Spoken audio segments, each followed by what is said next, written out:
Dalam kamar Putri Kirana, suasana di dalam kamar megah itu sangat tegang.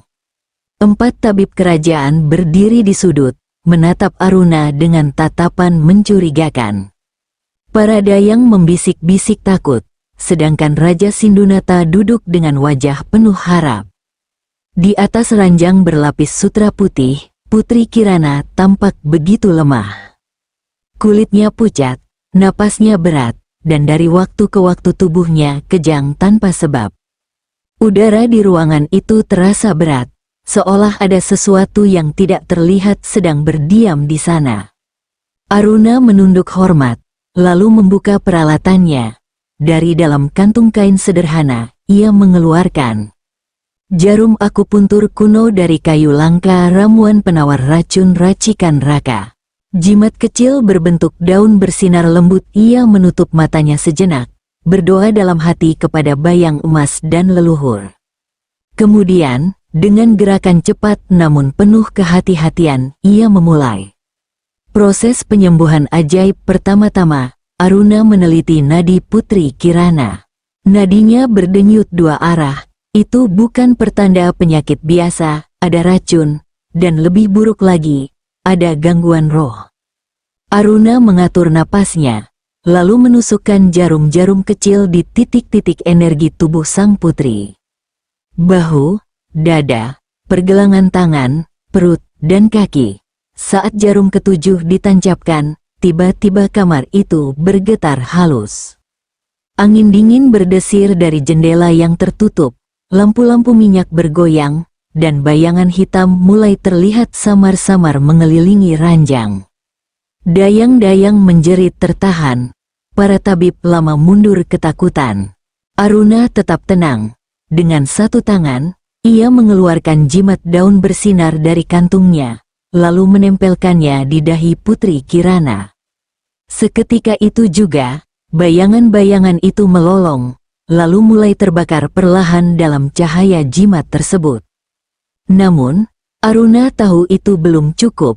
Ia membuka ramuan dari Raka, campuran akar langka dan madu suci, lalu meneteskan setetes kecil ke bibir sang putri. Tubuh Putri Kirana bergetar hebat. Dari mulutnya, meluncur asap hitam tipis, racun roh yang selama ini menggerogoti tubuhnya.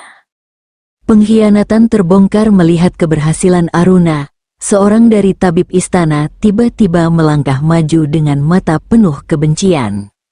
Tabib Karna, tabib senior yang selama ini diam-diam ingin menggulingkan Raja Sindunata. Tabib Karna berteriak marah. Kau tidak boleh menyelamatkannya. Kerajaan ini harus jatuh di tanganku. Dengan cepat, ia menghunus belati beracun dari balik jubahnya dan melompat ke arah Aruna.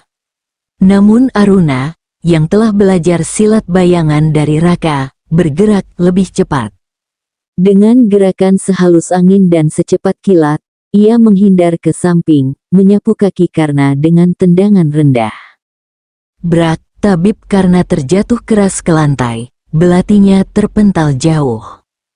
Prajurit Dipa segera menangkap dan membelenggunya.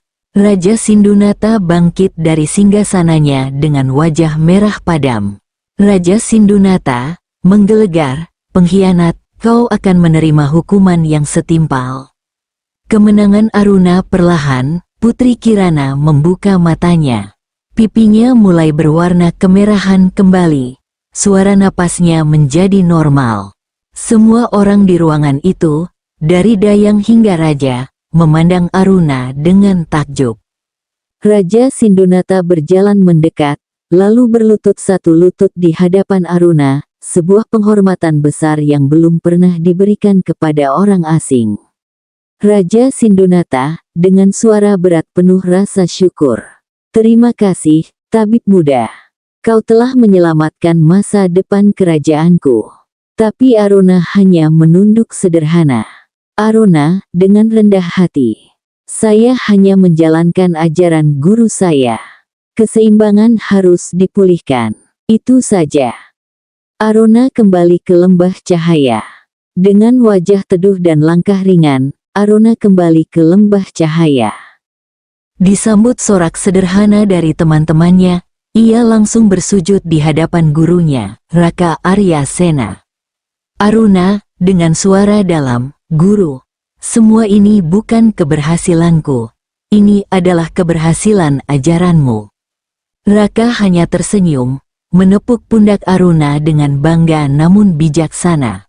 Beberapa hari kemudian, utusan dari kerajaan Sindunata, rombongan prajurit elit berpakaian zirah hitam emas, tiba di gerbang kerajaan Ardana. Mereka membawa peti berisi emas, permata, dan surat penghormatan untuk Aruna. Namun Aruna tetap rendah hati, menolak. Aruna kepada Raja Dharmawijaya. Yang layak menerima semua ini adalah Guru Raka Arya Sena. Tanpa bimbingannya, aku bukan siapa-siapa. Raja Dharmawijaya mengangguk setuju, namun tetap memerintahkan agar hadiah itu disimpan untuk pengembangan sekolah rahasia Raka. Rencana terselubung. Dalam rombongan itu, diam-diam ikut serta 3 tabib istana kerajaan Sindunata. Tabib Jaya, tua dan licik, Tabib Renata, cermat dan penuh rasa ingin tahu. Tabib Suranta, ambisius dan keras kepala. Mereka punya misi rahasia, mengungkap siapa Guru Aruna dan bagaimana ia menguasai teknik pengobatan kuno yang mereka kira sudah hilang dari dunia. Sebelum berangkat, ketiga tabib itu telah membongkar perpustakaan kerajaan. Mereka menemukan jejak yang mengejutkan. Nama teknik akupuntur yang digunakan Aruna disebut Tin Lok Sen, Tian Luo Sen, jalur dewa jaringan langit. Deskripsi teknik Tin Lok Sen adalah teknik akupuntur paling kuno, berumur lebih dari 3000 tahun.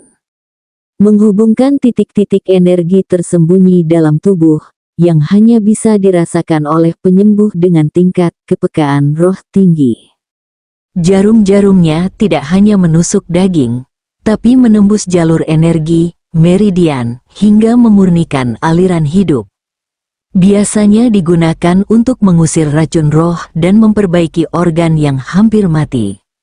Konon, hanya keturunan penjaga cahaya yang dapat benar-benar menguasainya. Di perjalanan menuju Ardana, dalam hati, ketiga tabib itu berpikir, jika muridnya saja bisa menggunakan Tin Lok Sen, bagaimana dengan gurunya? Apakah dia keturunan dewa, ataukah sesuatu yang lebih mengerikan? Mereka bertekad, begitu sampai di Ardana, mereka akan melakukan segala cara, baik dengan imbalan, tipu daya, atau bahkan ancaman, untuk mendapatkan rahasia ilmu itu. Namun, tanpa mereka sadari, di balik pepohonan lembah cahaya, Raka Arya Sena dan Bayang Emas telah mengawasi mereka sejak jauh hari. Dan lembah cahaya bukanlah tempat yang bisa dimasuki tanpa izin. Berikut penjelasan lanjutan tentang skema jalur energi Tin Lok Sen, Tian Luo Sen, yang terlihat di thumbnail video ini. Tin Lok Sen, jalur dewa jaringan langit asal-usul. Ilmu ini berasal dari masa sebelum pencatatan sejarah dinasti-dinasti awal, hanya diajarkan pada kalangan terbatas penjaga cahaya dan roh bumi.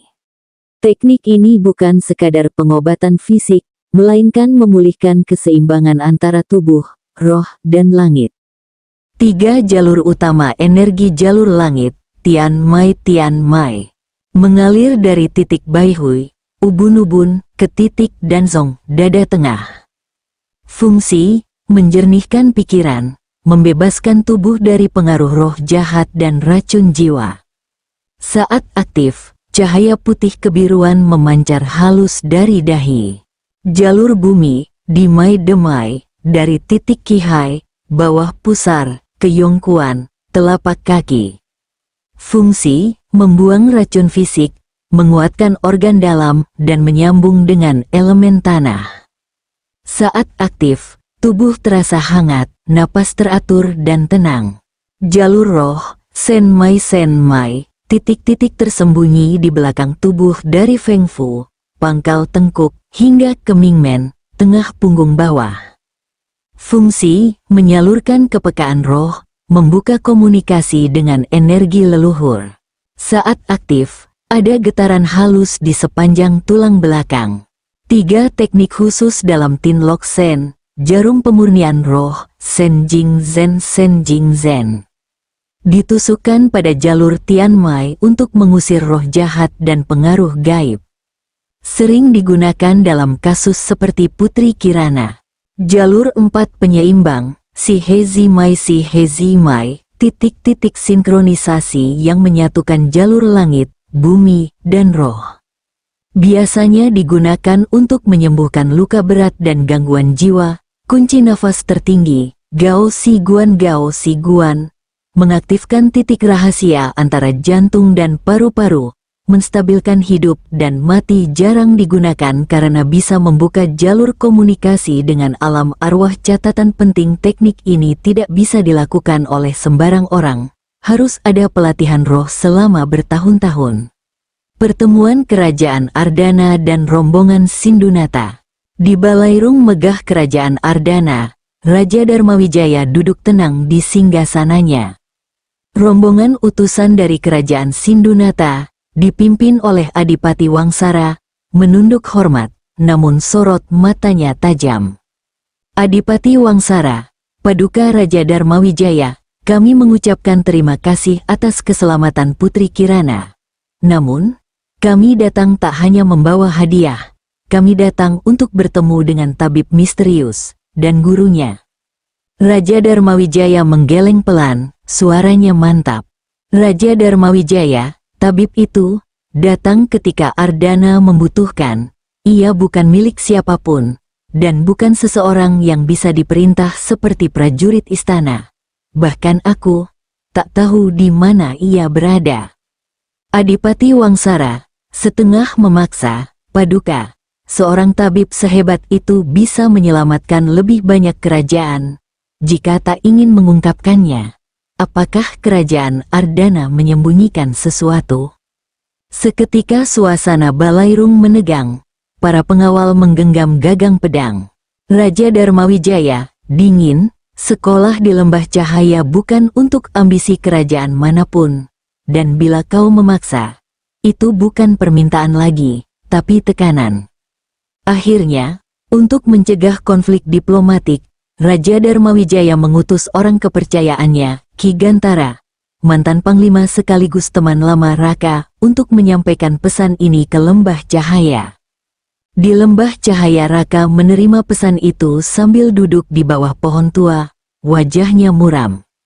Ia tahu, ini bukan lagi tentang Aruna, tapi tentang keberadaan ilmu kuno yang telah mereka jaga selama ini.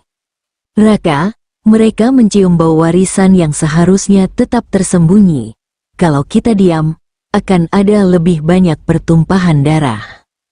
Aruna yang berdiri di samping gurunya, hanya mengepalkan tangan. Aruna, kalau memang waktunya tiba, aku akan ikut, tapi kita yang akan memilih, kapan dan bagaimana rahasia itu ditunjukkan. Dalam perjalanan menuju Ardana saat malam mulai turun, Raka dan Aruna menembus hutan sunyi, mengikuti jalur rahasia menuju Ardana. Namun tiba-tiba, kabut pekat turun cepat, langit malam menggelap aneh. 5 sosok bertopeng berjubah hitam muncul dari balik pepohonan, mengepung mereka tanpa suara. Salah satu sosok, penjaga cahaya, waktumu sudah habis, ilmu itu harus diserahkan. Raka menatap tajam, tangannya terangkat perlahan. Dari balik jubahnya, jarum-jarum perak muncul, bergetar pelan. Pertempuran pun pecah, Aruna bergerak lincah, memanfaatkan teknik silat bayangan 3 nafas yang diajarkan gurunya. Salah satu musuh mencoba menyerang dengan racun gaib, tapi Raka mengaktifkan teknik jalur 4 penyeimbang untuk menahan racun di udara. 3 dari mereka terbukti bukan manusia biasa, pengguna sihir roh bayangan, bekas murid sesat dari perguruan terlarang yang telah lama musnah. Jarum perak Raka melesat ke titik Fengci di leher musuh pertama, jatuh seketika. Aruna menghantam 2 musuh dengan teknik langkah kaki petir, dan tanah bergetar di bawah pijakannya. Namun musuh terakhir, bertopeng putih emas, melawan lebih sengit, ia tampaknya mengenal gaya silat Raka. Musuh bertopeng, kau pikir kau satu-satunya yang belajar dari bayang emas, Raka? Raka terkejut sejenak. Raka, jadi, kau juga keturunannya. Pertarungan antara dua murid keturunan penjaga cahaya pun pecah hebat, menghancurkan setengah jalur hutan. Petir menyambar dari langit, akar-akar bumi seolah bangkit, dan akhirnya, dengan satu dorongan energi dari teknik kunci nafas tertinggi, Raka berhasil melumpuhkan musuh itu. Topengnya terbelah, dan wajah asing muncul, penuh luka dan dendam. Bersambung.